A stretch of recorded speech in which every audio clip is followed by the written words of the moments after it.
Salam. Bugün mövzumuz olacaqdır biologiya 8-ci sinif 2-ci hissədən bölmə 6-ya aid kiçik summativ qiymətlənmə tipli suallar izahını da verəcəyəm. Baxırıq birinci sualda qeyd olunubdur.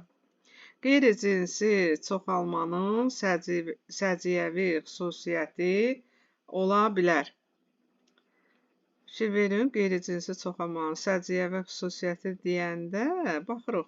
Partogenez yolla çoxalma A variantında bilirsiniz ki, cinsiyyətli çoxalmaya aiddir. Yumurta hüceyrədən orqanizmin inkişafı yenə cinsiyyətli çoxalmaya aiddir. Qamet əmələ gətirmək yenə cinsiyyətli çoxalmaya aiddir. Bizim birinci üçün doğru cavabımız olacaqdır. Eyni gen tərkibinə malik olma. Bildiyiniz kimi qeyri-cinsi çoxalmada bir fərd iştirak edir. Odur ki, bir fərddən əmələ gələnlərin hamısı eyni genotipə malik olacaqdır. İkinci sualda iki yerə bölünmüş soxulcan regenerasiya olunaraq neçə soxulcan əmələ gətirə bilər? Bildiyiniz kimi, orqanizm onurğasızlarda ən çox təsadüf olunur. Axplanaridə, soxulcanda bildiyiniz kimi ola bilər ki, və yaxud dəniz ulduzunda ola bilər ki, orqanizm bir neçə yerə bölünsün və o bölünmüş hissələr yenidən bərpa olunsun, yəni regenerasiya olunsun. Biz buna qeyri-cinsi çoxalmaya aiddir, həm də fraqmentasiya üsulu ilə çoxalma deyirik. Ona görə də iki yerə bölünmüş soxulcan regenerasiya olunaraq iki soxulcan əmələ gətirəcəkdir. Doğru cavabımız olacaqdır B variantı. Keçirik üçüncü suala. Üçüncü suala bir qədər bunu aşağı salın.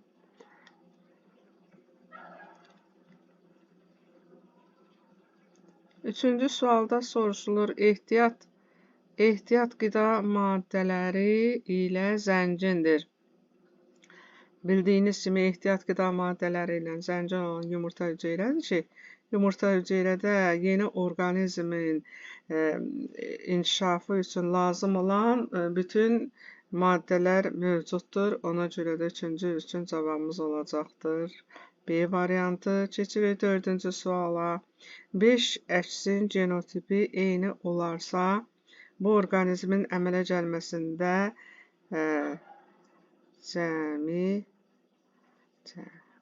bunu buradan düzəldək.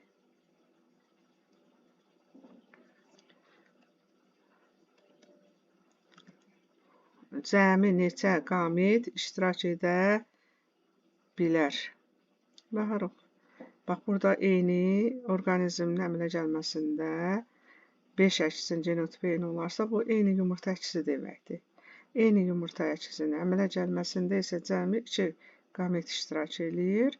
Yəni, yumurta hüceyrə spermatozoidlə mayalanır.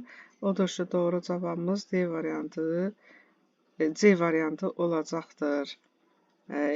Bax, yenə deyirəm, 5 əkizdir, eyni genotiplidir.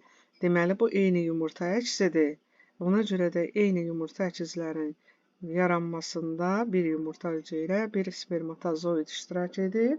Cavabımız C variantı olacaqdır. 5-ci, hermafrodit orqanizmlərdə olur. Bildiyiniz kimi hermafrodit orqanizmlər həm yumurtalığa, həm də toxumluğa malik olurlar. Odur ki, 5-ci üçün cavabımız D variantı olacaqdır. Bildiyiniz kimi, hermafrodit orqanizmlərdə cinsiyyətli yolla çoxalan orqanizmlərə aiddir. Keçirik 6-cı suala.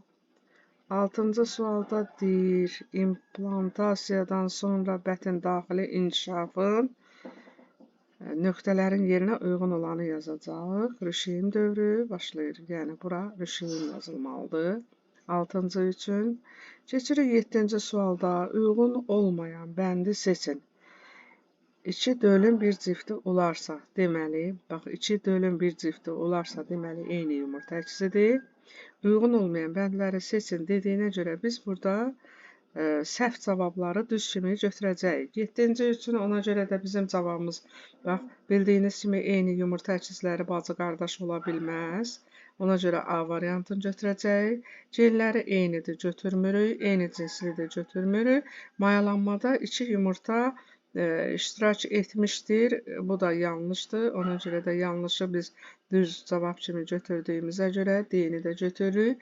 7-ci üçün A və D variantları cavab olaraq götürülməlidir. 8-ci üçün baxırıq doğru variantları seçin. İnsanın yaşı artdıqca ən çox rast gəlinən fəsadlar ola bilər.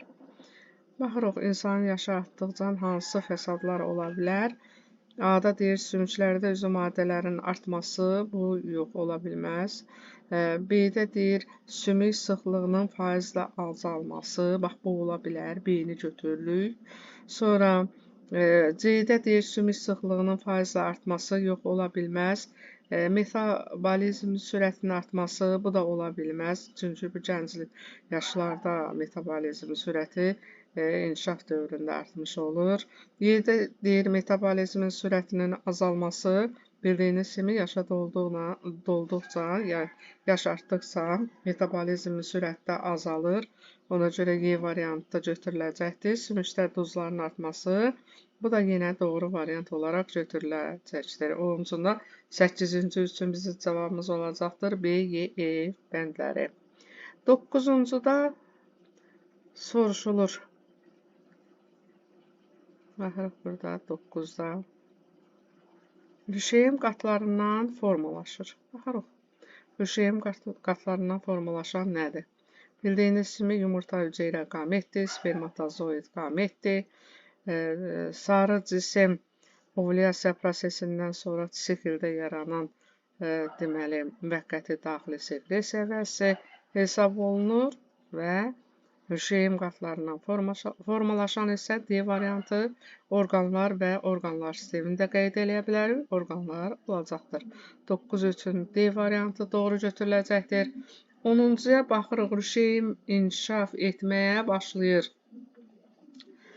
Uşaqlıqda rüşeym dövrü. Yumurtalıqda hələ ovulyasiya prosesi. Uşaqlıq yolunda bax burada götürülə bilməz. Bizim 10-cu üçün rüşeym inkişaf etməyə başlayır. Uşaqlıq borusunda. Bildiyiniz kimi mayalanma prosesi uşaqlıq borusunda həyata keçirilir və dərhal mayalanma prosesi gedəndən sonra ziqot çox hüceyrəli rüşeymə çevrilmək üçün parçalanmaya başlayır. Mitoz yolundan hüceyrələrin sayı artır və rüşeym inkişaf etməyə başlayır dedikdə biz D variantını düz cavab kimi götürə bilərik. Burada isə cavabları vermişəm. Cavablar gördüyünüz kimi 1-ə B, 2-ə B, 3-ə B, 4-ə C, 5-ə D, 6 rüşeymdir cavabı, 7 A, D, 8 B, Y, F, 9 D, 10 da yenə D variantı olacaqdır. Bu qədər. Onu da qeyd edeyim ki, ümumiləşdirici tapşırıqların izahını verəndə ikinci sualın haşbəndində mən səsləndirəndə yanlışlığa yol vermişəm. Dəniz ulduzu kimi o səslənməli idi. Şərtdə də qeyd eləmişəm. İstəyənlər şərtdə onu tapıb oxuya bilərlər. Sağ olun, bu qədər.